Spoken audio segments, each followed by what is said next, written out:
Good afternoon. My name is Justin Gata. I'd like to start by asking you a question. What kind of a leader are you? Are you the disruptor whom invites new ideas into a company dramatically changing its future? Or are you the incremental mover, keeping the company on course and driving it straight to success? Are you the Steve Jobs or the Jack Welch? This presentation will conduct a comparative analysis on two great leaders, Steve Jobs and Jack Welch. We will compare and contrast their communication and leadership qualities with an internal and external analysis. The internal analysis will analyze team interactions, trust, and conflict management between the two leaders. The external analysis will analyze presentation styles and crisis management. The goal of this presentation is to gain an understanding of the communication and leadership similarities and differences employed by these great leaders.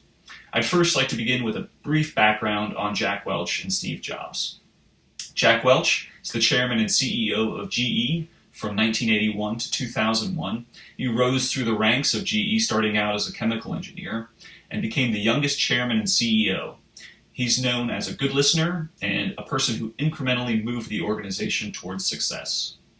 Steve Jobs, as we all know, co-founded Apple in 1976, was then forced out of Apple in 1984, only to return in 1997, just as the company was on the brink of bankruptcy, to save it and turn it into now the huge company that it is today. Our comparative analysis will begin with an internal look at the leaders based on three categories: team interactions, trust, and conflict management. Team interactions. Some key elements to team interactions are how you build the team and how you communicate with the team. Jobs and Welch had slightly different approaches to building a team. Welch wanted the best people, period.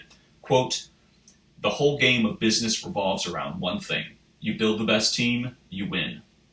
Jobs also wanted the best people. However, knowing his difficult personality, he wanted people who could also cope with him and not take his comments personally.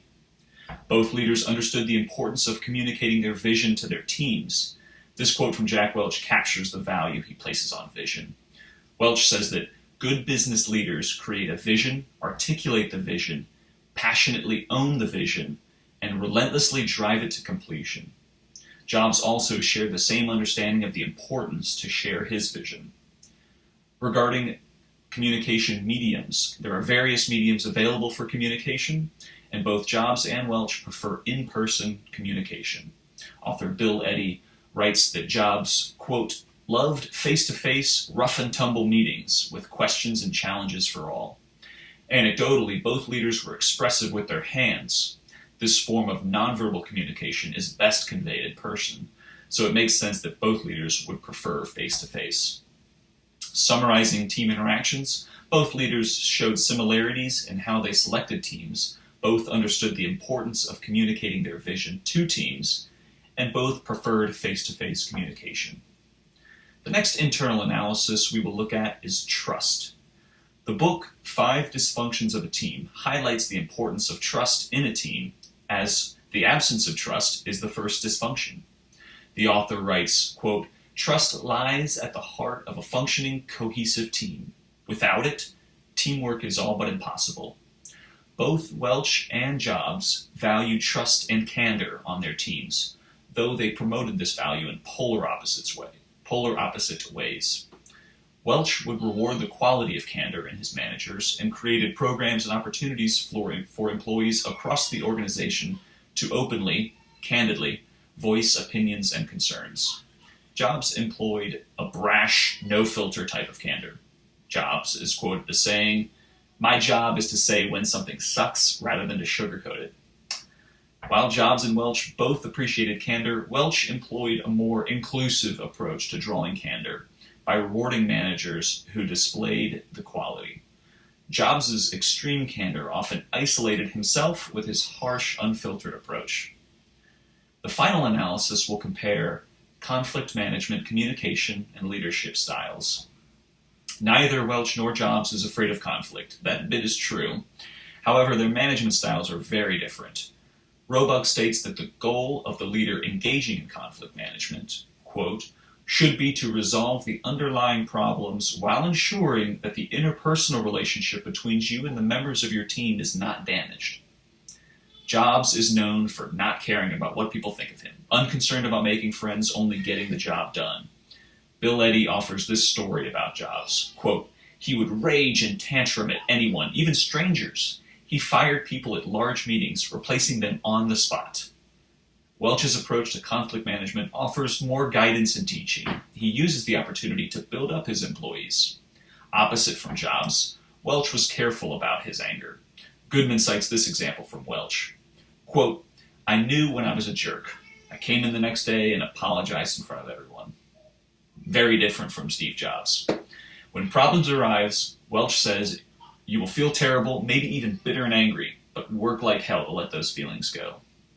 Rather than harboring feelings of anger or discontent, Welch understood these feelings can hurt the relationship and organization and worked to let them go.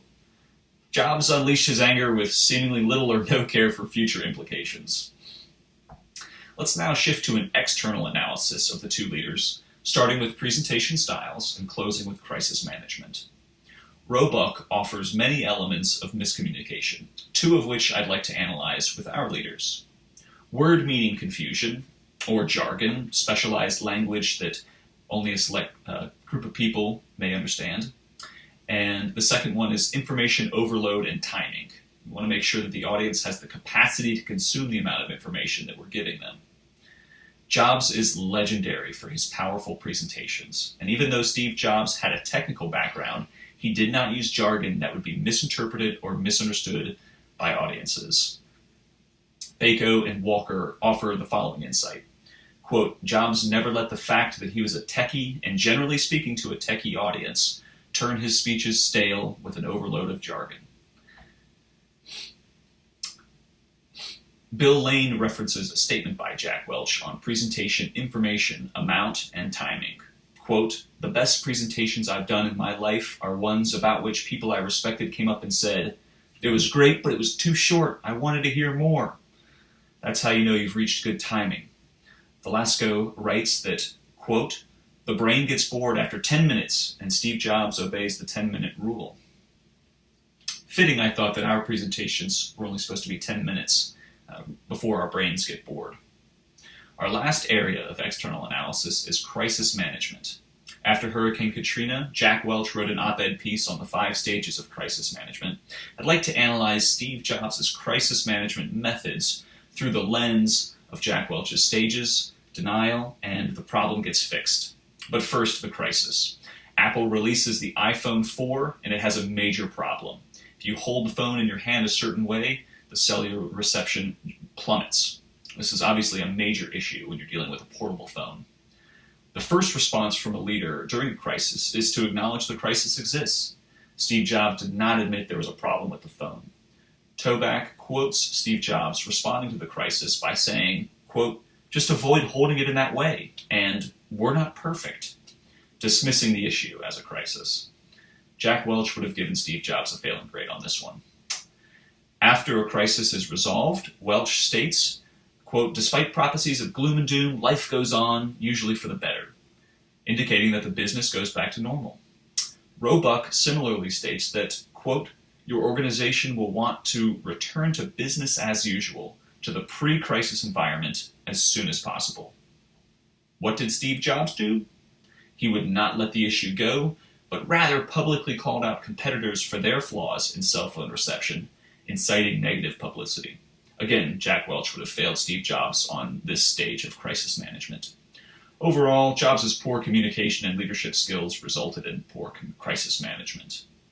In conclusion, the internal and external analysis was very useful in comparing and contrasting communication and leadership styles of the two leaders.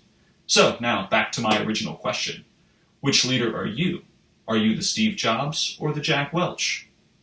Send me an email, I would love to know. I hope you enjoyed this presentation and found it insightful. Thank you very much for your time.